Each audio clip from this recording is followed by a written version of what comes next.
I promise no cliffhangers tonight. We're going to finish this great story. So once again, we have a lot of scripture to read tonight, and George is going to read some, I'm going to read some. And so we're going to just enjoy the story. And I do have some comments and things to add. But mainly, we're reading it kind of like a novel. It sort of goes that way. And so sit back and we will enjoy the story of Esther. Now, okay, so far we know Esther became queen. We went through that. Okay. And then when we left off last week,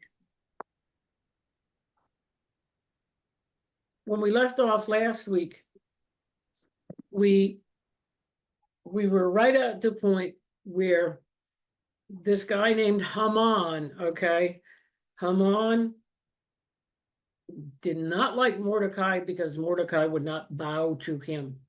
And the king had given Haman status almost equal to the king. And so Haman had lots of power, but Mordecai would not bow to Haman because the king in the Persia there, the king, and then like Haman, who was sort of almost equivalent to the king, they really were considered to be like God. And Mordecai, being Jewish, said, no, I am not bowing. And then that created the rift between Haman and Mordecai. And so Haman found out that Mordecai was Jewish. And so he actually consorted with the king. We're going to kill all the Jews in the empire, including men, women, and children. But remember, the king does not know yet that Mordecai is Jewish. And certainly he doesn't know that Esther is Jewish. So that's why the king so far has gone along with it. And the decree went out to all of the provinces of the empire that all the Jews were to be killed on a specific day, and they were to be destroyed and no longer in the empire. Haman is responsible for that.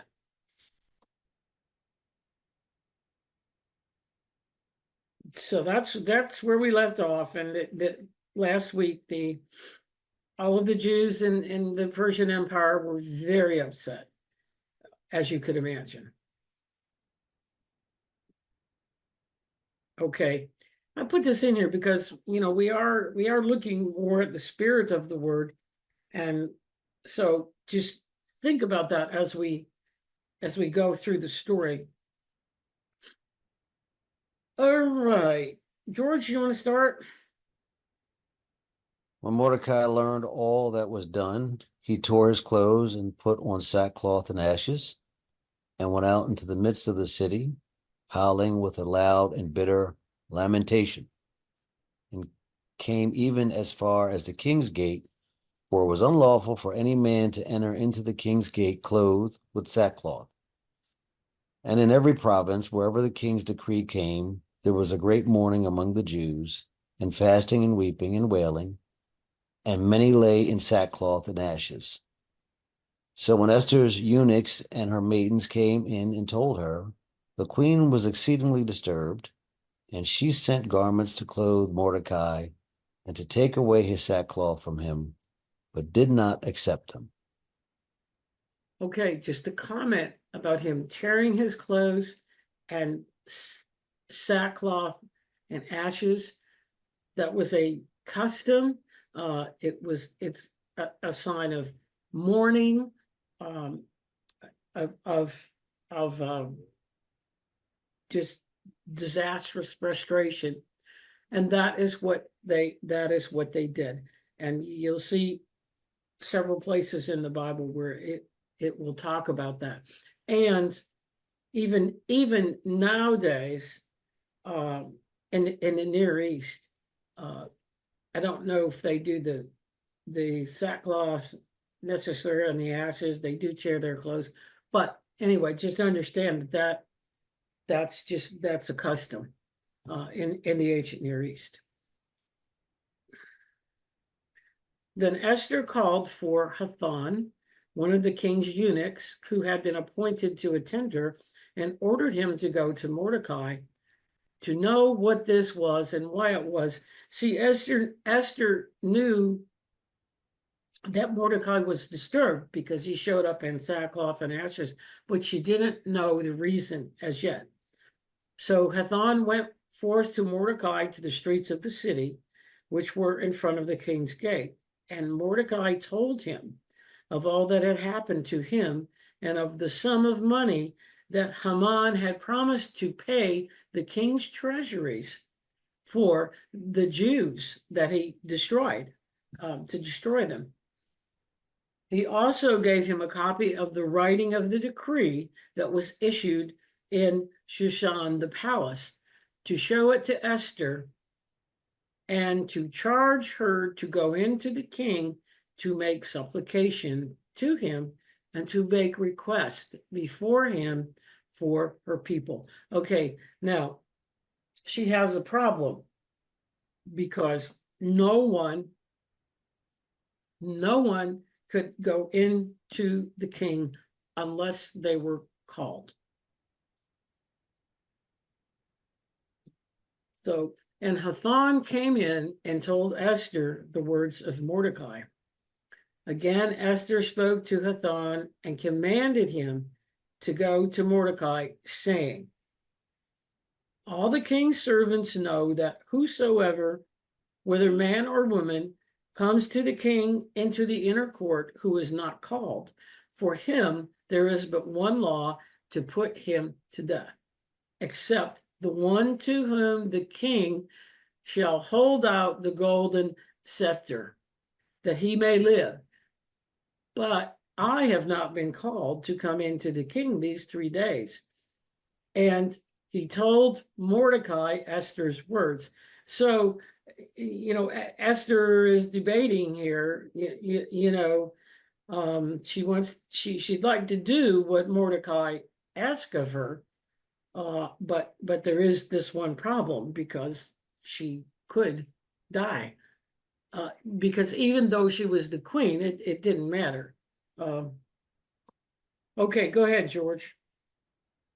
Then Mordecai told him to tell Esther, think not in yourself that you shall escape because you are in the king's house, more than all the other Jews. For if you altogether remain silent this time, then relief and salvation shall arise to the Jews from another place, but you and your father's house shall be destroyed. And who knows whether you have been called to come to the kingdom for such a time as this? Then Esther told him to return to Mordecai this answer. Go gather together all the Jews who are present in Shushan, the palace, and fast for me, and neither eat nor drink for 3 days, night or day. I also and my maidens will fast likewise. And then I will go into the king, which is not according to the law. And if I perish, I perish. Okay, these are like really important verses here, and when I said, how do you're called for such a time of this, what he's saying, and why we need to think about God's role in this and the divine plan, is that this may be your destiny. You've come to the kingdom. She's beautiful. She got to the kingdom for this cause. Okay. Esther was an orphan girl who was who was prepared for a great mission. Even though it was unlawful for Queen Esther to appear before the king to petition him on behalf of her people, nevertheless, she risked her life and appeared before the king.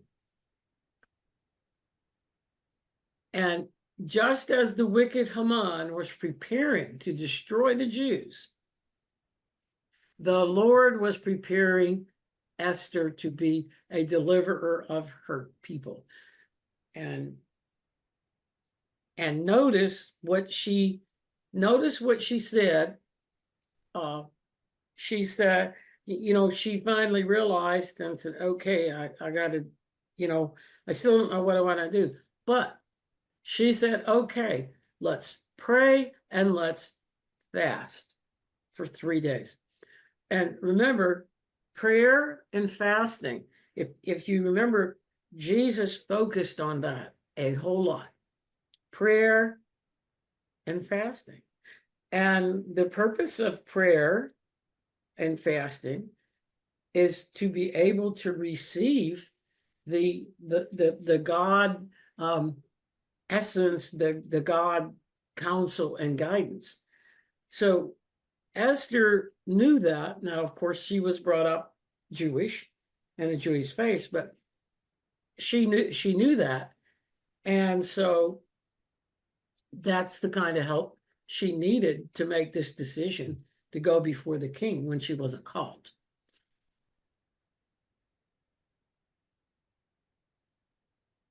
Now, on the third day, Esther put on her royal apparel and stood in the inner court of the king's house, opposite the king's house. And the king was sitting upon his royal throne opposite the gate of the house. And when the king saw Esther the queen standing in the court, she obtained favor in his sight.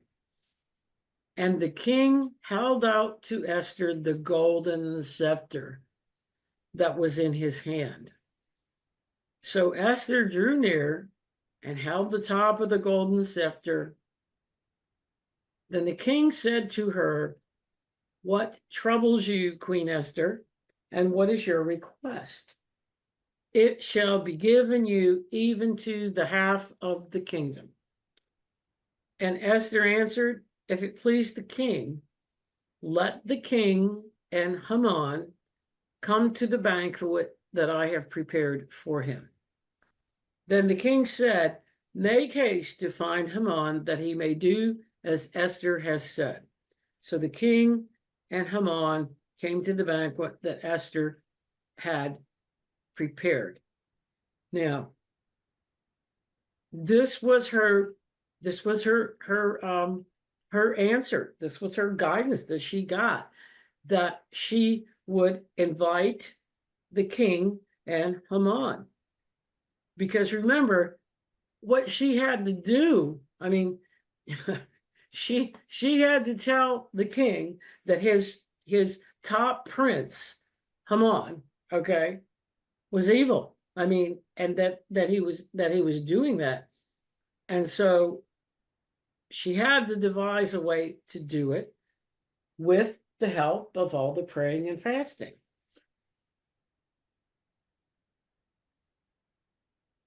And there is an idiom in here, and when it says, "It shall be given," that's what the king tells her, "shall be given you even to the half of the kingdom." And before he ever even knew her request, that's what he said. And basically what that means is ask what you will. And, it means the sky is the limit. No matter what it was, he would give it to Esther, the queen. Okay.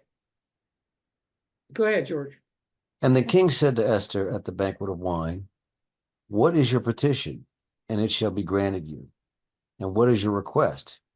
Even to the half of the kingdom it shall be given you." Then Esther answered and said, "My petition and my request is this: if I have found favor in your sight, O king, and if it please the king to grant my petition and to perform my request, let the king and Haman come to the banquet that I shall prepare for them tomorrow, as the king has said.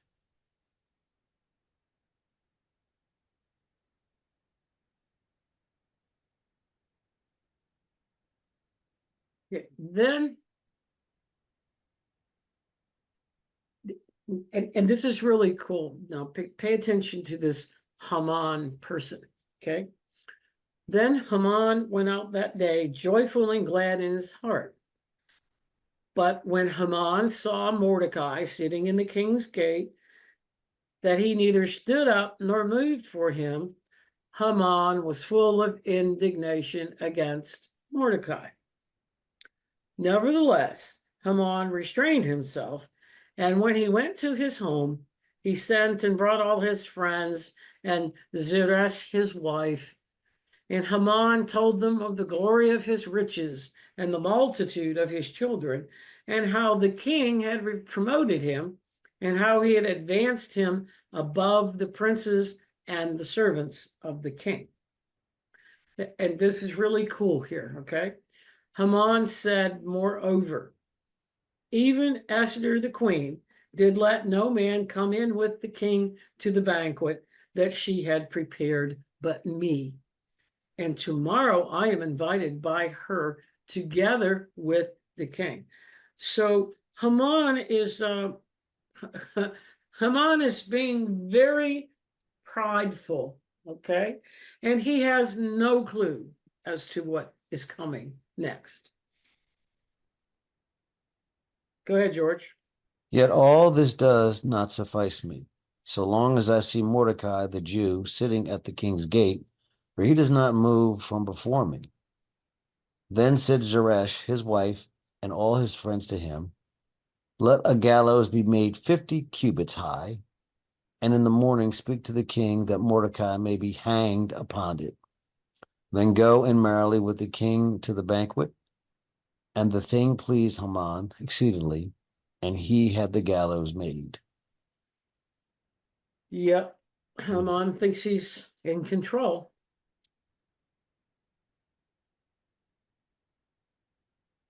On that night, the king could not sleep, and he commanded to bring the book of the records of the Chronicles, and they were read before the king. Now, before I go on, we have to think about the fact that the king, I'm sure, was wondering what it is that Esther wants and why did she invite Haman and him. So once again, we see some divine intervention here. I totally believe, because the king just knew something wasn't right. So the book of the records of the Chronicles is it's like a journal of all the major events. And of course, one of them was last week when Mordecai found out that two people were going to kill the king, and he got that message to the king, and the king was saved. So, and it was found written that Mordecai had told of Bigthan and Teresh, two of the king's units, the keepers of the door, who had sought to lay hands on King Achshavash. And the king said, what honor and dignity have been conferred upon Mordecai for this? Then the king's servants and his ministers said to him, there is nothing done for him. And the king said, who is in the court? Now Haman was come into the outer court of the king's house to speak to the king to hang Mordecai on the gallows that he had prepared for him. So once again, Haman is going to have a surprise. Go ahead, George. So the king's servant said to him, behold, Haman is standing in the court. And the king said, let him come in. So Haman came in, and the king said to him, what shall be done to the man whom the king delights to honor. Now Haman thought in his heart, whom would the king delight to honor more than myself? Love it. And and Haman answered the king, for the man whom the king delights to honor, let the royal apparel be brought which the king wears, and the horse that the king rides, and let the royal crown be set upon his head. Okay, no, Haman still doesn't really know what's going on. But, and let the apparel and the horse be delivered to the hand of one of the king's most noble princes, and let him array the man whom the king delights to honor, and mount him on the horse, and take him round through the streets of the city, and proclaim before him, thus shall it be done to the man whom the king delights to honor. Okay. Then the king said to Haman, make haste and take the apparel and the horse, as you have said, and do even so to Mordecai the Jew, who sits at the king's gate. Let nothing fail of all that you have spoken. Now, it doesn't put what Haman's reaction is here.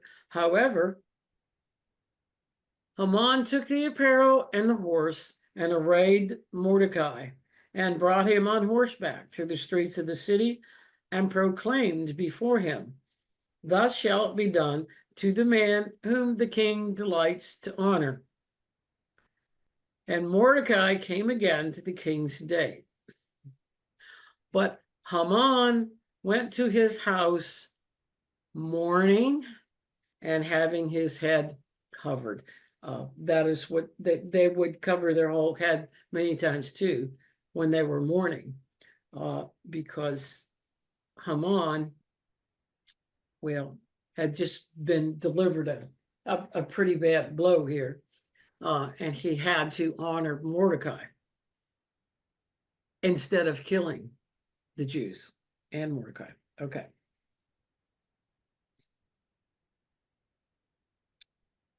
And Haman told Zeresh, his wife, everything that had befallen him. Then his friends and Zeresh, his wife, said to him, if Mordecai is of the Jewish race, before whom you have begun to fall, you shall not prevail against him, but will surely again be humbled before him. And while he was still talking with them, the king's couriers arrived and hastened to bring Haman to the banquet that Esther had prepared. Okay.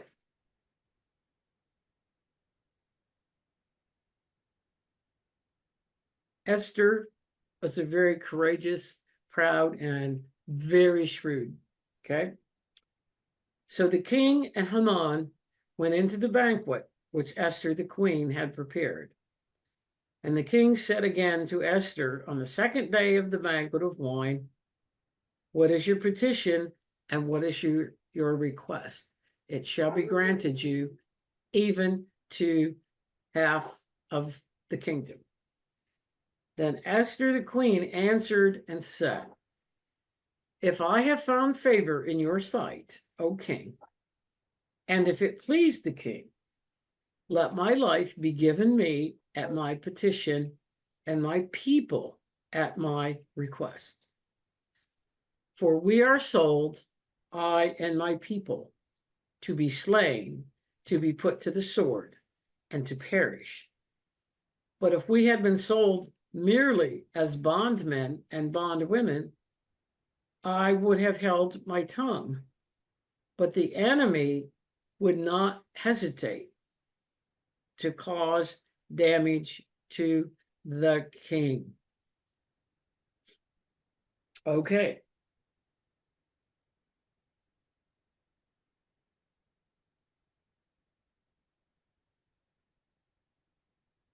Then the king, Achsharash, answered and said to Esther the queen, who is he and where is he who dares to presume in his heart to do so?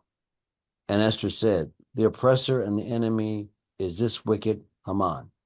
Then Haman trembled before the king and the queen. And the king arose from the banquet of wine in his wrath and went into the palace garden. and Haman remained to beg for his life from Esther the queen, for he saw that there was evil determined against him by the king. So, so this king that we kind of had qualms about because of his attitudes towards women has turned out to be well, a pretty good guy and honoring her request.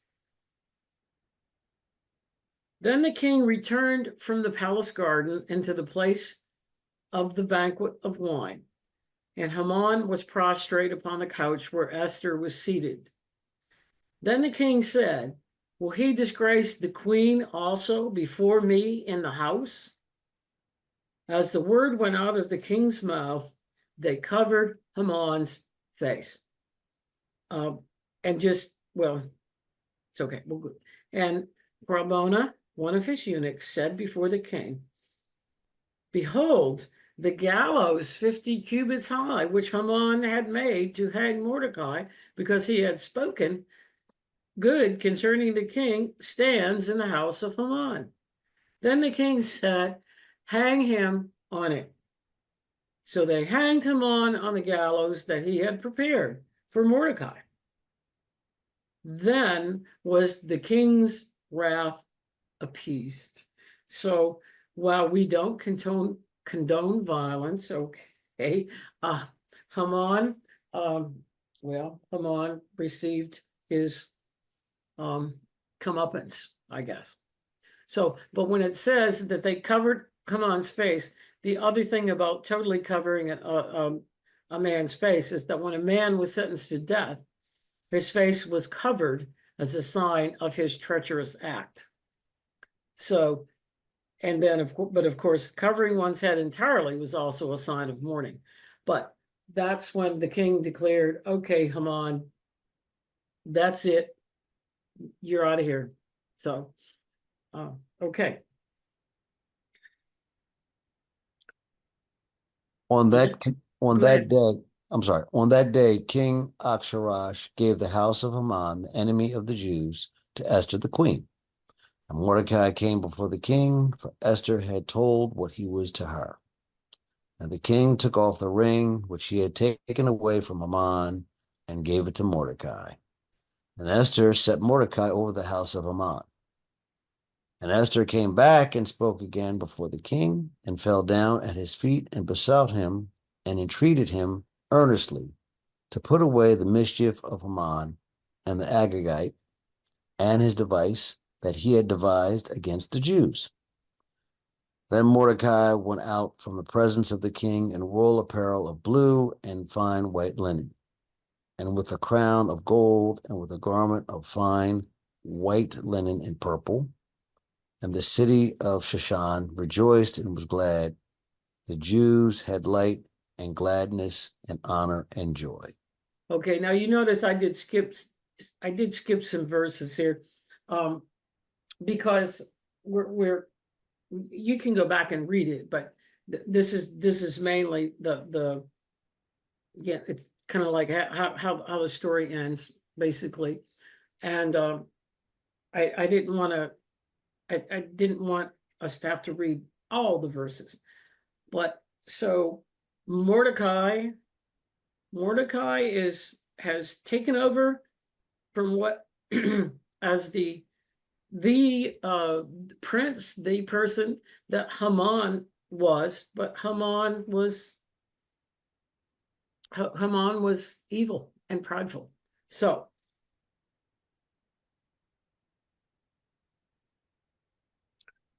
all right, Mordecai and Esther, and I guess we could say acted it, but were to act as God's agents in saving the remnant. Now the remnant means the Jews that were still that were still left, that had not gone back to Jerusalem, so that the messianic promises might be fulfilled and the world blessed by the faith of Abraham.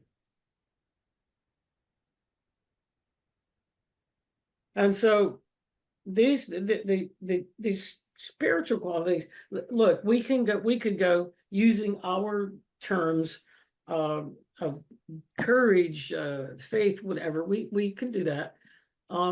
And certainly she could be considered a hero. But we like to look at the spiritual qualities, and she was, well, the whole thing about the role of God through the story. And it's not that Esther, like we do. It's not that that she studied and she knew and she knew about divine guidance, and she knew, but she knew of God, that essence. But she didn't have to think about it like we do. All right. She just followed what she felt and what she knew, more than likely from her religion and stuff like that. And so spiritually, the plan that she devised, that's what we would say, but it came to her during the 3 days of fasting and prayer. And that happens with us all the time too, except sometimes we don't realize it. And so she was willing, she was willing to die for her people. And that is a quality that, well, I'm not sure how many people have, but she was willing to die for her people. And it's like she had no fear. Okay. And if she doesn't have any fear, that means the presence of God and the awareness of that presence, there is no fear. So and so God's presence, it was with her, and that's like the acceptance of God's presence and whatnot. And when you understand that, then there is no fear. You won't have any fear. So basically, that's the spirit of Esther. And let's remember that Esther lived in a world. Well, you could see even from when she was queen, she was not. She couldn't go to the king, and so she was still limited because of the status of women, and only for that king everybody was, but given the status of women back then, she really shined. So that's now there's another chapter, and you can read it on your own, but it just talks about that the king relinquished the decree, and said, well, it's not going to happen. But once a decree goes out, in a whole empire like that, it couldn't control it. So he gave the Jewish people an okay, to fight and all this kind of stuff.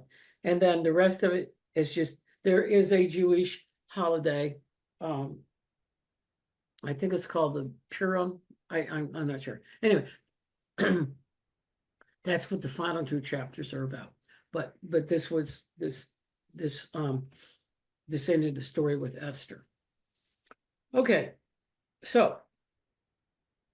And May I make a comment? yeah, we're going right now. Yeah, go ahead.